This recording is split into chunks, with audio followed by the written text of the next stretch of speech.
Do you question your drinking habits? How do you know if it's a bad habit or an addiction? Can a family be addicted to chaos? Are you helping or enabling? Welcome to Session and Secrets.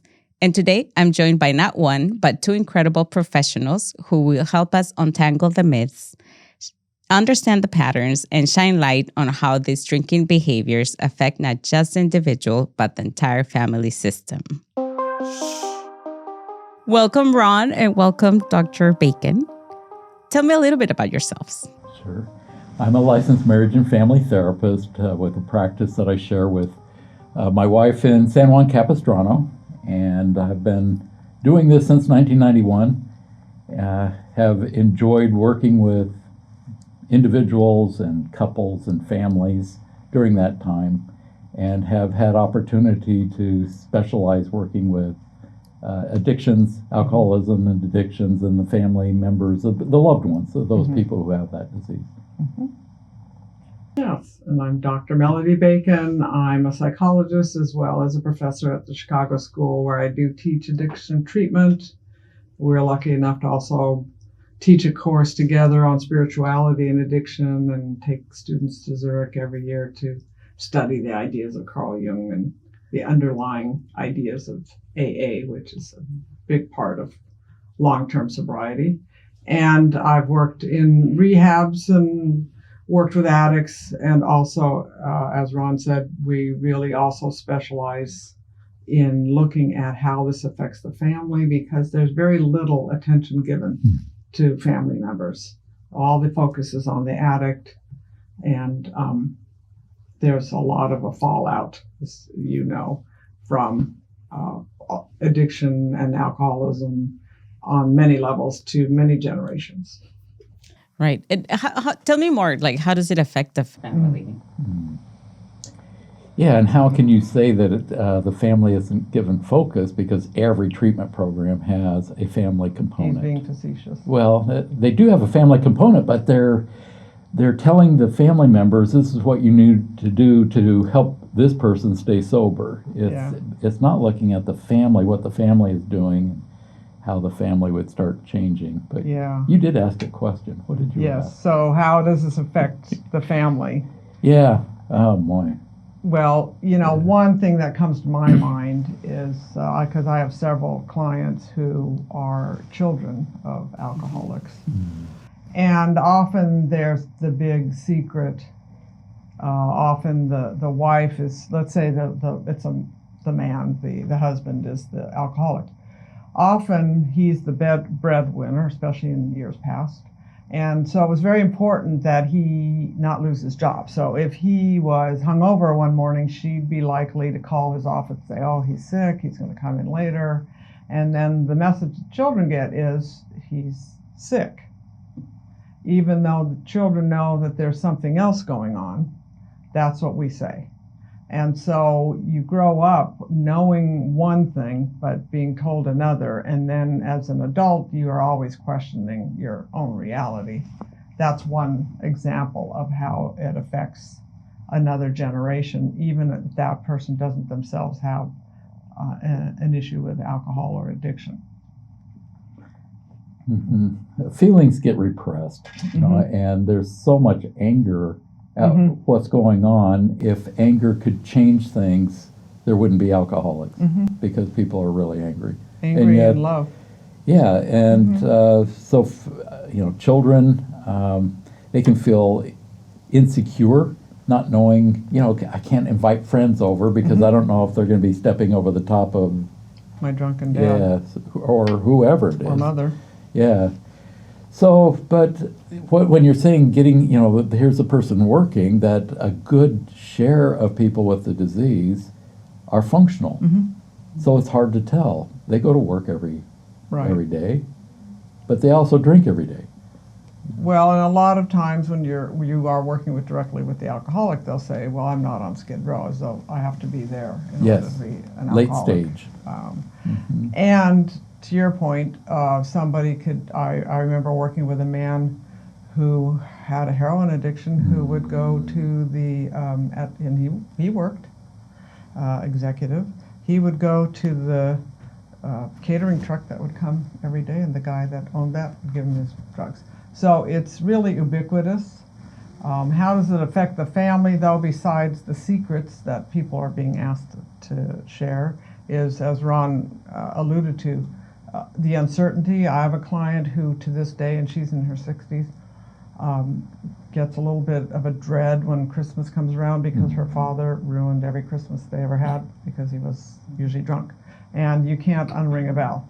And she's worked through a lot of things, but that's a reality, you know. And so what you get are a lot of people who are understandably very hurt and angry, as Ron said. And what do they do with all that? Even when somebody gets sober and they work through, and you know, there's still this unresolved reality, you know, for the people that had to live through it with them. Yeah, an illustration. I mean, we've shown the story of Chris Herron. ESPN did a special on him. Yeah, 30 for 30. It's called Unguarded. And I like buying the actual DVDs. And there's bonus material. His brother is a disc jockey. And 3 years into Chris Herron's sobriety, ESPN came in to do a follow-up story on him. And his brother is sweating bullets, saying, wow, with all this attention, my brother's going to go out and use, and ESPN will just be home, and I'm going to be dealing with this chaos. He was 3 years into not drinking when that happened. And I don't know that he was expressing that necessarily to Chris. He was talking to the ESPN people. Well, and he also said every time he hears a siren, because for a while there they didn't know where his brother was, he'd think, is that my brother? You know? So there's that as well. There's a terror that is hard to appreciate because, again, family members go to work, they go to school, they're pretending that everything's fine as best they can. They're trying to function. Well, they're trying to get through. I always tell people that the pain is really felt more by the family members because they're not anesthetizing themselves with a drug. The addict has whatever drug they're using or alcohol. They don't see the pain and they don't feel it. Yeah. Until they maybe get into treatment. And so, but the family members are the ones that have the pain because they have to watch somebody they love destroy themselves.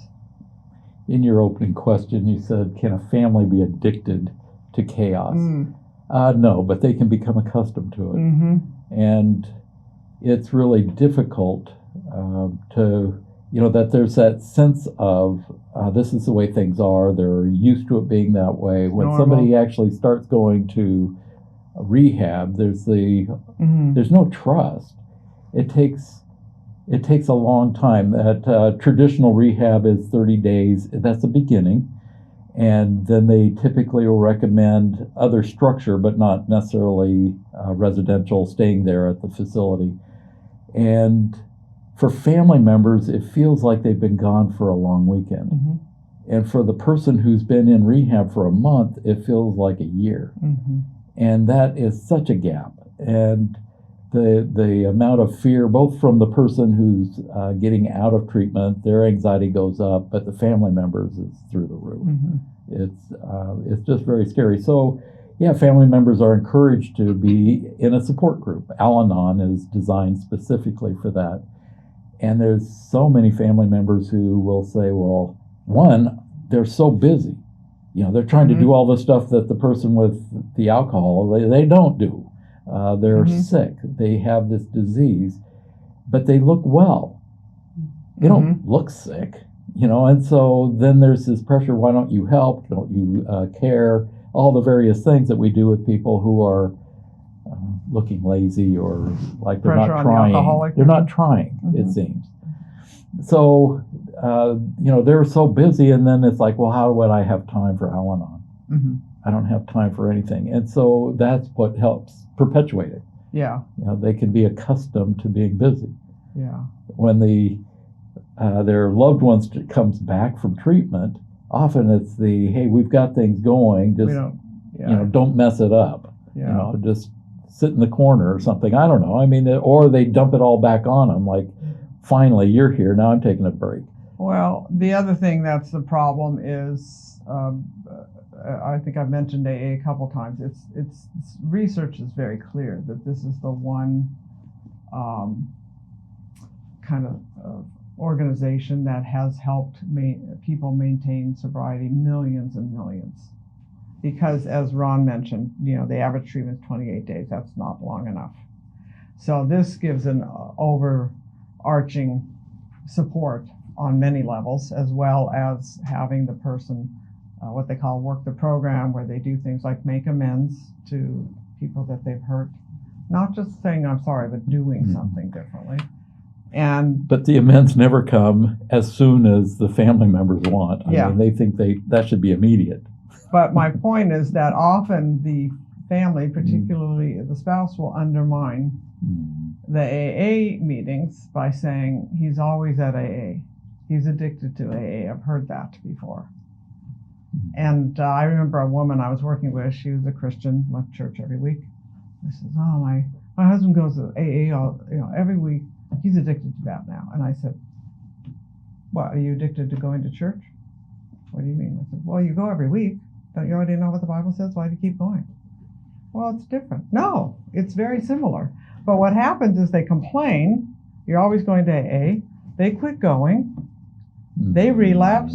And then she goes, "See, I knew it was going to relapse." Yeah, right. And then her friends are like, "I don't know how you do it." And she's like, "Yes." So there's a little bit of a payoff unconsciously.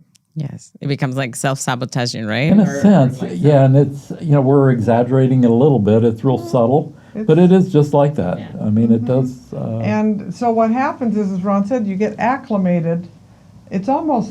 To me, it's similar to when a military person goes away on deployment for a year, okay, and the spouse is there with the kids, and they've got everything figured out. Then the person comes back, and it's like, okay, but we have our routines without you. So an alcoholic, they're there, but they're not there. That's the weird thing. Their body's there, but they aren't. So now they're showing up, and they want to be involved, and the family's already figured out how to do everything without them. So there's that disruption. And then I think one of the reasons why people are so anti-AA is because they're in some ways more comfortable with the way things were. And it's not uncommon to hear people who are making positive changes in anything in psychotherapy to say, "Gee, it kind of feels weird," because they were used to it the other way. And it takes a while for this to be the new normal. Yes, it's like that keeping homeostasis, right? Exactly. That keeping things the same. That's right. But I think that, sometimes people have the perception, or that after going to outpatient for, or inpatient for 30 days, and they're going to come back and it's like magic, right? Well, usually that's, the first treatment, and people think that, wow, what do you mean first treatment? Yeah. There's more than first, there's second, third. Yeah, that few people complete and never relapse after the first treatment.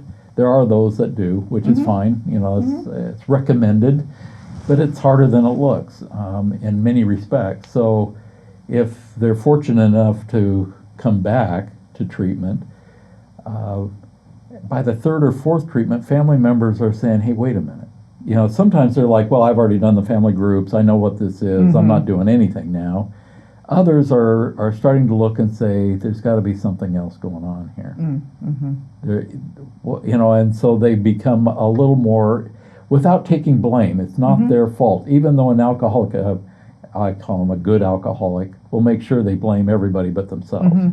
So yeah, wives, spouses get all kinds of blame. That's true. Kids feel like they're responsible. If I had done this, they wouldn't have gone drinking, all that stuff. And it's all magical thinking.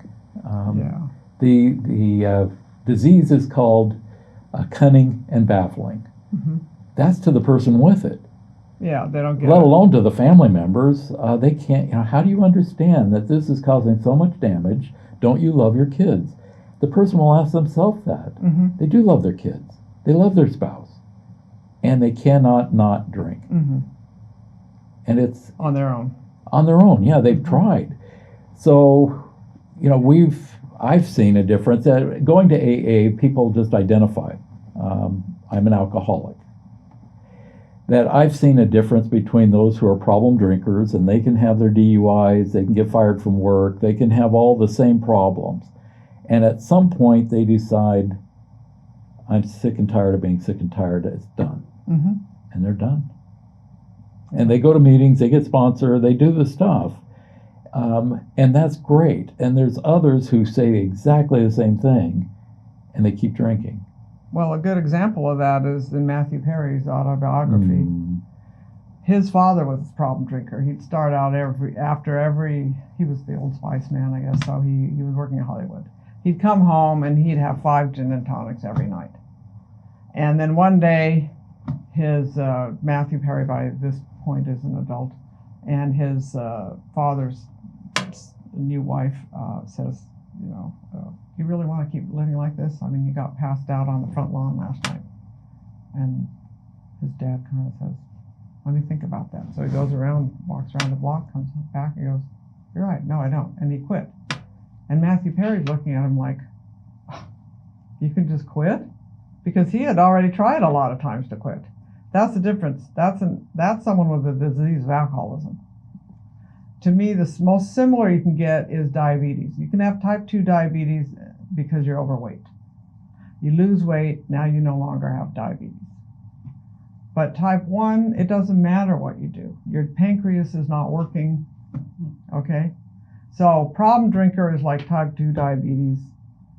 Alcoholism is type 1. Mm-hmm. And you need more than just willpower, and that's the whole premise. Yeah, not that people, praying, admitting that they're powerless, they'll do that also, the problem drinker. So they look very similar. Sometimes. I mean, yeah. I've had a client who just quit. Yeah, they just quit. Others, it wasn't important to him, and he was having problems. Yeah, and I don't know where this guy, I worked with a client who he drank wine. He never drank whiskey or any of the, so he thought, I don't have that big a problem. It was only much later when, in discussions, he and his wife was fed up with it. She was done. But he was still running his company. He was the CEO of his own company, and it was still functioning, and that was a sign that he wasn't a drunk. I mean, he didn't have, that it wasn't that bad. I hear that he has 3 DUIs, that he had run his car through the neighbor's fence and didn't know where it was. His wife let him know where it was.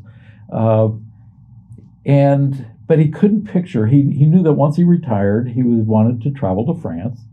He couldn't picture being in France, sitting on one of the outdoor cafes, not having wine. He could not get that out of his brain. And so he was way out ahead of himself, rather than just today. Can I picture just not drinking wine today? Yeah. That's it. He just could not do it. Yeah. And wouldn't do it. And I don't know the end of the story on that one, but it didn't look promising. Yes. And that was looking more like where this, I would say, this is more the alcoholic who's going to make up, these problems in the thinking. AA calls it stinking thinking. That's stinking thinking. Yeah. I couldn't enjoy France unless I could drink wine in an outdoor cafe. Really? Well, and the fact that it is a disease and not a choice, it's very difficult. Yeah. Family members, it looks like a choice. If you really loved me, you would quit drinking. And I can appreciate that. It does look like a choice. Yeah. And it doesn't excuse the person's behavior, because they do have a choice to go into rehab and go to AA and work the program and call their sponsor. A lot of people in AA they relapse, they'll say, well, I knew I could call my sponsor, but if I did, they'd talk me out of drinking, and I didn't want to do that. They're aware of that, But it is really more like a cancer. In fact, William S. White, who's done 45 years of research on alcoholism and addiction, he says really should be treated more like cancer. We don't discharge people from the hospital after they've been treated for cancer and say, have a great life. It's a 5-year horizon. And you're getting checked by your doctor, or you may be in treatment or taking medication. And he says really it should be looked at that the same way. that. And right now what we have are maybe some steps, maybe some programs that might go up to 90 days, and then for him, he's done a lot of research on AA, and he said that's what provides that longer term covering. The most successful program we know of is the one for pilots, airline Yes. pilots. And there's an 85% success rate. Correct. And What's that one about? It's a 5-year program. Yeah, you have to. And they have a profession they don't want to lose. So for the alcoholic that's lost everything, or the young one, the disease of addiction begins between 15 and 25. That's when we see it. Many people don't have a profession between 15 and 25. So they may not have developed one. So what do you have to lose? There's no leverage. Whereas an airline pilot, what job are you going to get? Well, their program is very formal. If you self-report, that you will not lose your job. That's true in most professions. You will go into a rehab, and then you have to participate in their program for 5 years, which is weekly meetings and all that. And they have a success rate of 85% recovery. As Ron said, part of it's the motivation to keep their job, but it also recognizes you need regular connection with other people who are struggling with this issue on a weekly basis, not just, okay, I'm going to quit.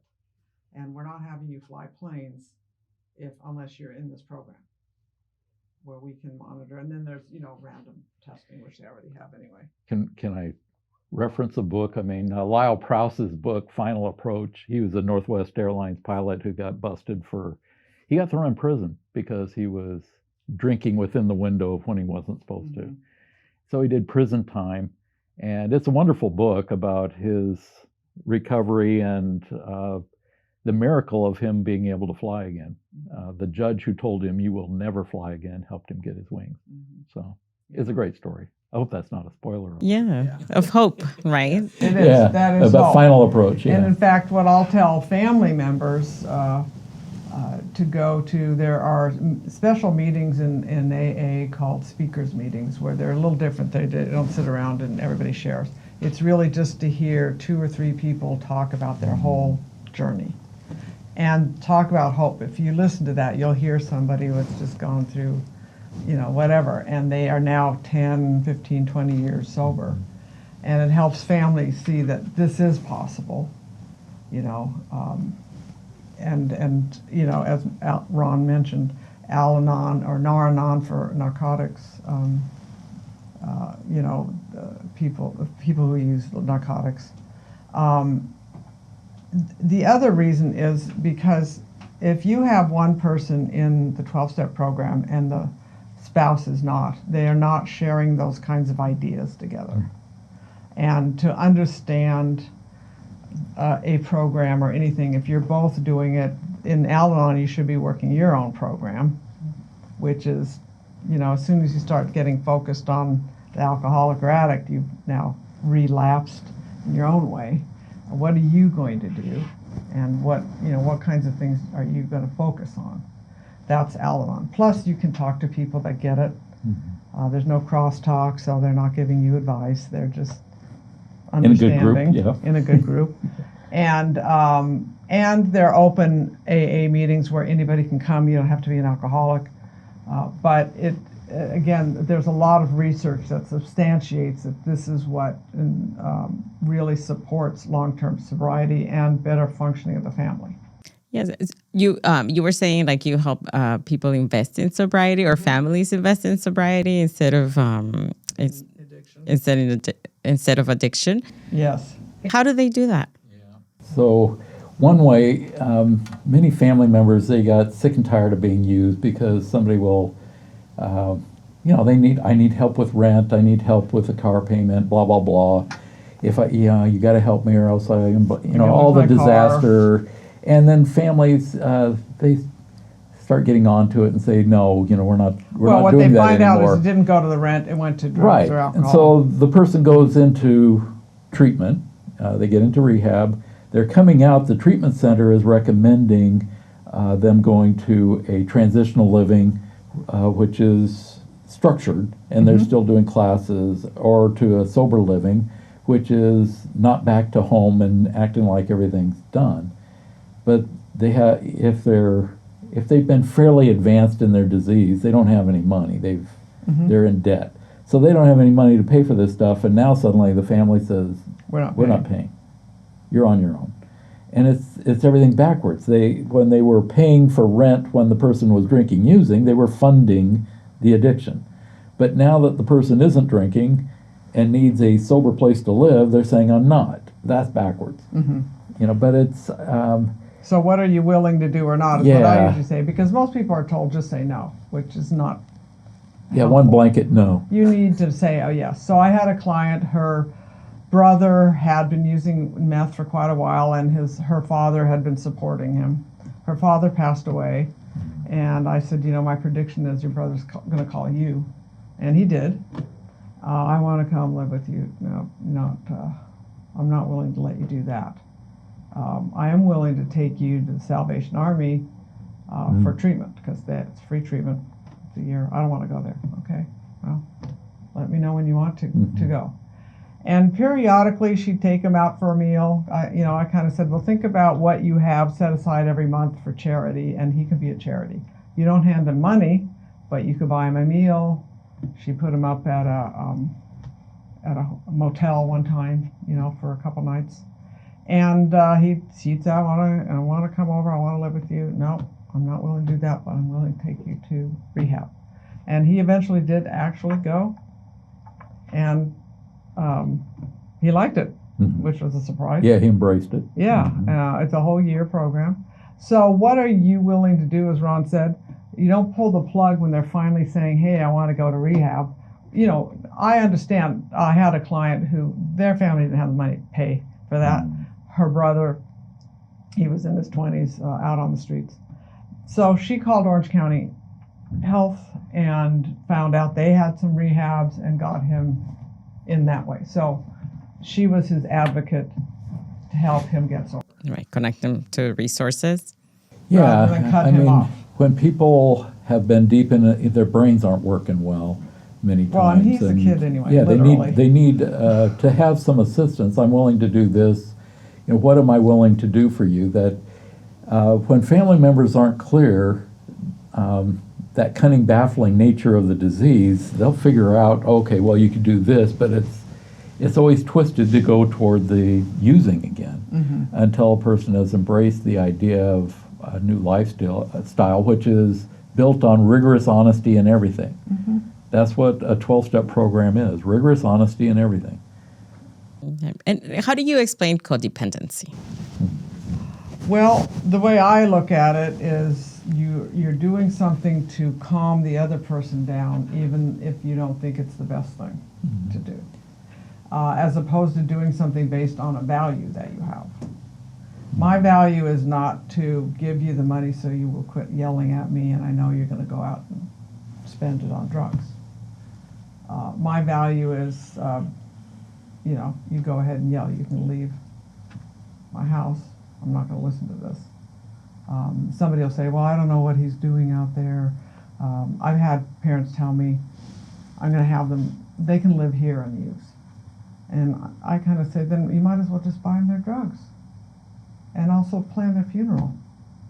Because that's where that's going to go. Well, at least I know where they are. That's not a good reason, at least I know where they are killing themselves. I mean, so we help them think through this.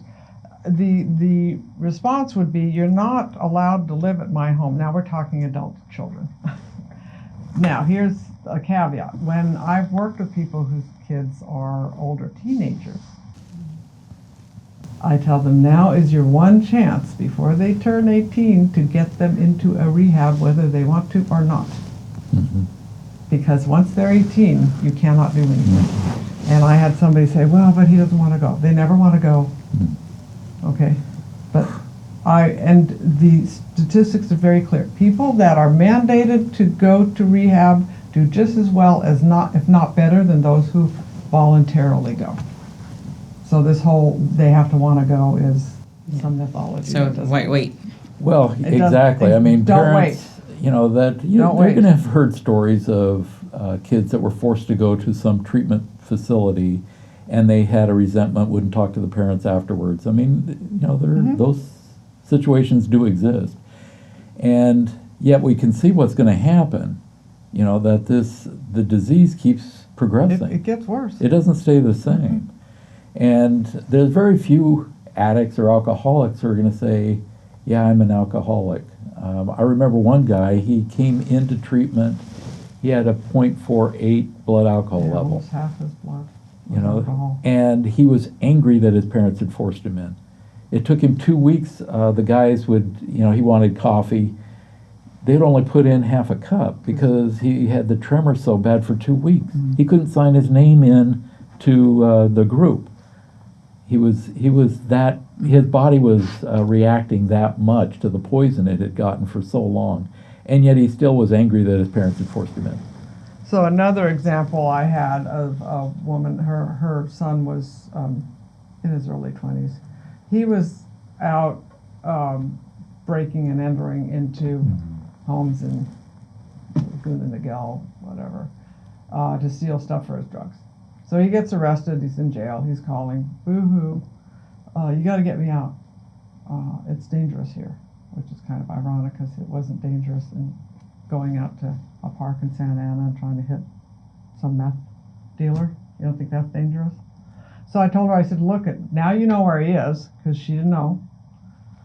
And what do you think is going to happen if you bail him out? You think he's going to show up for his bail hearing? No, I don't think so either. So the deal will be, I'm not willing to bail you out, but I'll come and visit you and talk to you. And if you want to, when you do get out, I will take you to a rehab. Right. And allowing for consequences, right? To have the consequences. Well, and it was I've heard of more people, I'm sure you have too. That's really when they started getting sober, was when they were in jail. The first time they were without their drug for a length of time. Our marriage 31 years ago, Bill, who stood with me, he was 5 times, went through cold turkey withdrawals in LA County Jail. Why did it take 5? I don't know. Yeah. But the 5th time was the last time. Well, in this case, this woman, her son did go to rehab. He actually chose one out of state because he wanted to get away from everyone he knew. He stayed there about a year, and she was kind of like, I don't know if I should pay, but I got this college fund. I said, just treat it as a college, okay? And she did. And I met with him a couple years ago. He's been sober 10 years, getting married. It was a good outcome. Oh. And I think I love that story. And with that, thank you so much for being here with us. And where can people find you if they want to know more about you?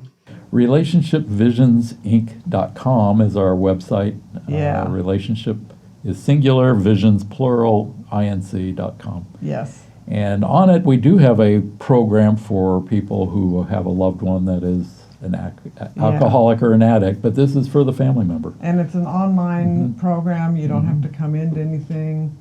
And it kind of teaches you how to think so that when you get caught up with things, you have a resource. Right. Or clarity. Yeah. Well, thank you very much. Absolutely. Thanks for having us. Whether it's a problem drinker or an alcoholic, the impact can be profound, but so can the possibilities for change. If you recognize yourself or someone you loved in what we've discussed, know that healing is possible and there's help out there. Thank you for watching. Please make sure to like, subscribe, or leave a comment down below.